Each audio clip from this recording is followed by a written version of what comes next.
Acil sağlık hizmetlerinin sağlıklı ve hızlı bir şekilde yürütülebilmesi adına trafikte sürücülerimizin mutlaka ki ambulanslarımıza yol vermesi gerekmektedir. Fermuar sistemini benimsemesi gerekmektedir.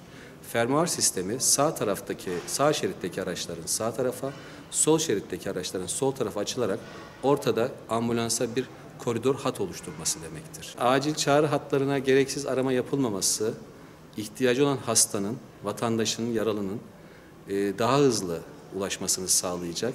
Bu şekilde de acil sağlık hizmetlerini daha hızlı ve efektif sunabileceğiz. Aynı zamanda ambulansın kısa sürede ulaşabilmesi adına 112 acil çağrı merkezine yapılan aramalarda mutlaka ki hasta yaralının adres bilgilerinin tam ve eksiksiz verilmesi önem arz etmektedir.